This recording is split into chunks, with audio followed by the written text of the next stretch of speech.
The headline is, and I think I speak for everybody in New York Knicks fandom. I don't know what's going on. I don't know what to feel other than pure elation and still, to this moment, disbelief that it's finally happened. You're like Will Ferrell in Old School? I blacked out. What just happened? Pretty much. I'm screaming for meatloaf from the basement.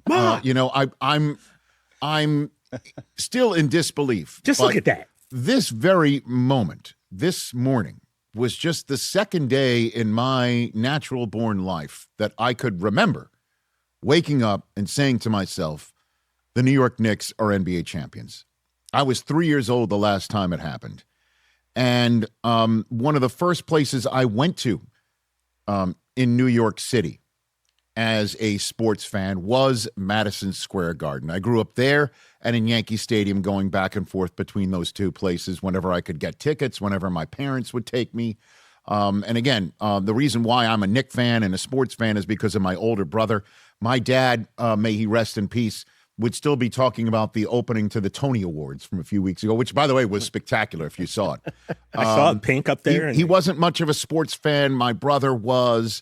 But still, even that, my dad, my mom would get my brother and I tickets.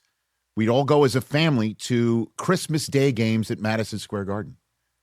We would do that because it was a thing to do, to go see a Knicks game, take the ferry or drive into New York City from Staten Island and watch the Rory Sparrow-led Knicks of the 70s, and then Michael Ray Richardson would show up, and Bill Cartwright and Marvin Webster, the eraser, the human eraser. I remember we were all growing up. We were out there by summer camps, and we once saw Marvin Webster in a local diner. My brother and I stopped. We couldn't breathe. And you we saw lost a real New York Knick, 7 feet tall, right? Bernard King showed up, and Patrick Ewing showed up. Hubie Brown was the coach. On and on and on, the Ewing years that led to Sprewell and Grandmama, and then, Carmelo, and we're putting our faith in everybody, and we're putting our faith in everything. Insanity. And we're just hoping this would be the year, and then putting all of our hopes and dreams in a nice 2-week run from Jeremy Lin. Lin's sanity was a high point for a lot of us. And then Jalen Brunson shows up. And nobody knew it at the time. Life changed as a Knicks fan. I was sitting here at this desk, livid that Charles Oakley was left to sit in jail overnight because the owner of the Knicks, James Dolan, had a beef with him and sat there as his security with Phil Jackson trying to help out, where that move didn't even help the New York Knicks. Phil Jackson joining the team as a front office executive. I said I was out on the Knicks, and one person pulled me back in, Jalen Brunson.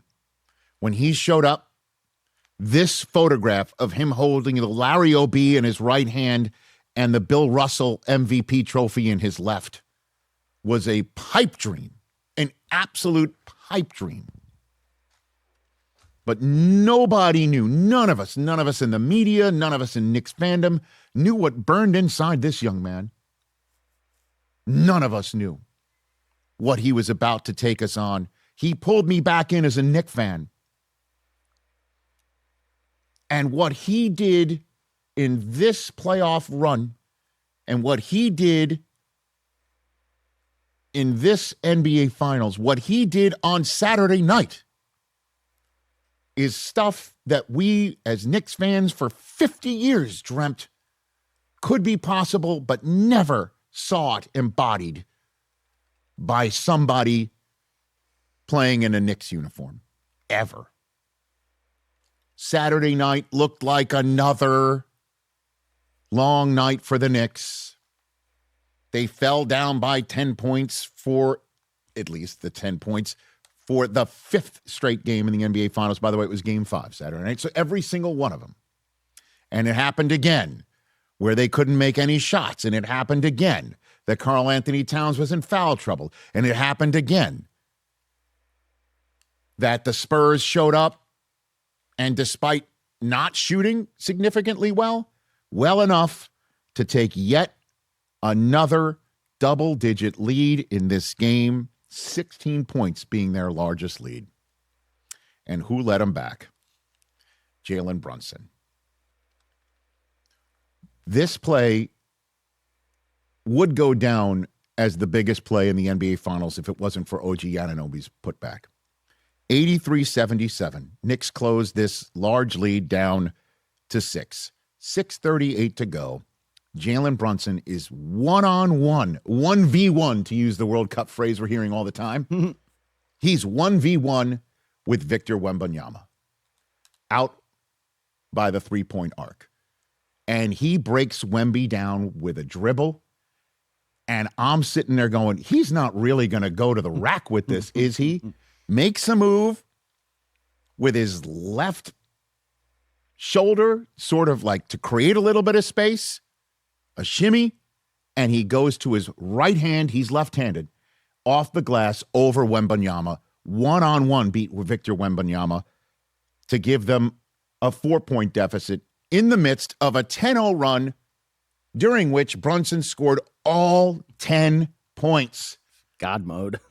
They went from 10 down with 8:21 to go to tied with 4:48 to go. And after Vassell made a shot to put the Spurs up by 2, Brunson deked out the defense at the three-point line and earned himself a trip to the free throw line with 3 free throws and made them all. He scored 13 straight points of his 15 points in the fourth quarter to score 45 points, the most in a finals game by a Knicks player,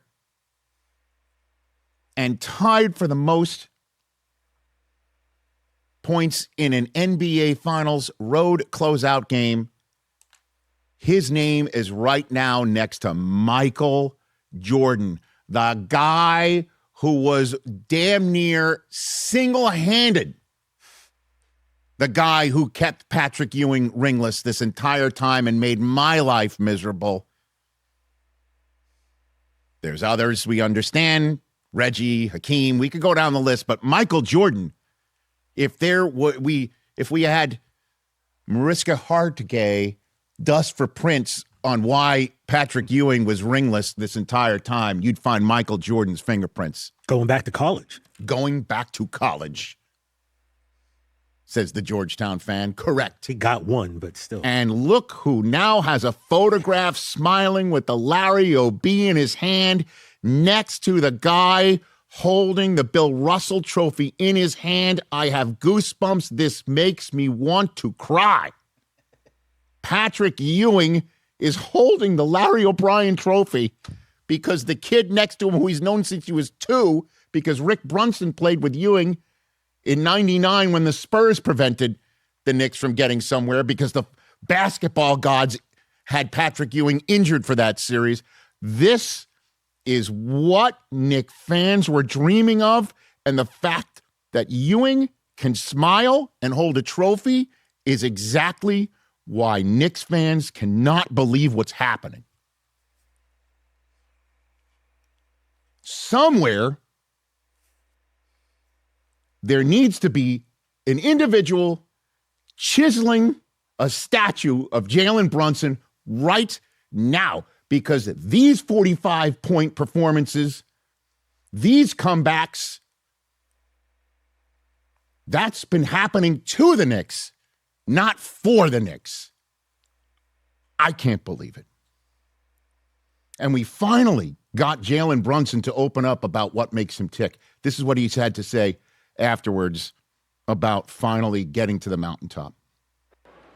Words can't describe it, but I'll say I put a lot of time and effort into trying to be the best player I can be to try and help a team win. Just really thankful I have the organization, the coaching staff, my teammates to have my back every single day. I think that means the most to me. Yeah. He had his teammates back in Game 5. He scored 45. His teammates scored 49. Come on. Come on. That's wild. It sure is. These are facts. It's so funny how he just looks completely, kind of pedestrian, just like an average NBA player for 3 quarters. And then in the fourth quarter, he looks like the greatest player ever. He had 30 in the first 3 because without his 30 in his first 3, there was not a fourth quarter comeback happening. And he said basically they didn't want to go play game 6 at home. I don't blame him. Tonight, we play like we won to go home champions. To finish the game. Not to start the game. To finish the game.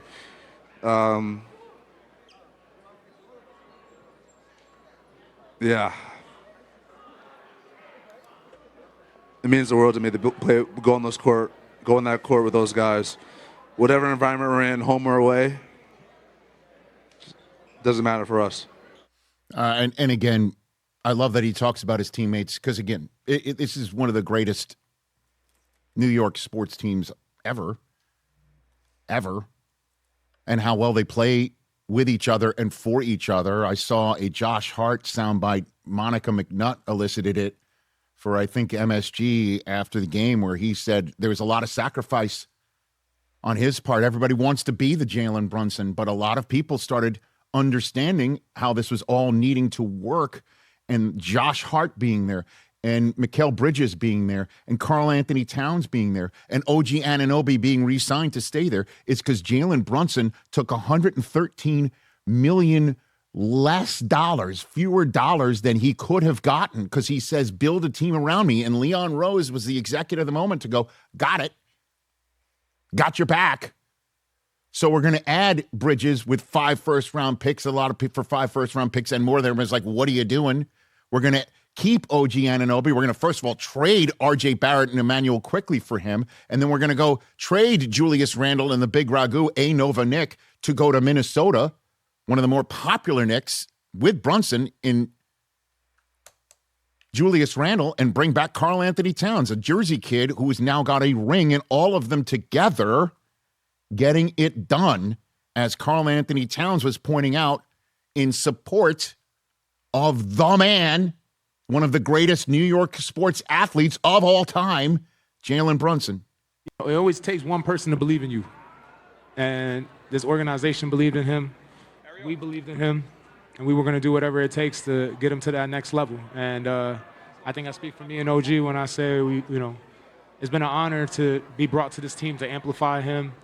And Leon, Gers, everybody for believing in us and seeing what we could be, and seeing also that what we could do when other people said we couldn't do that.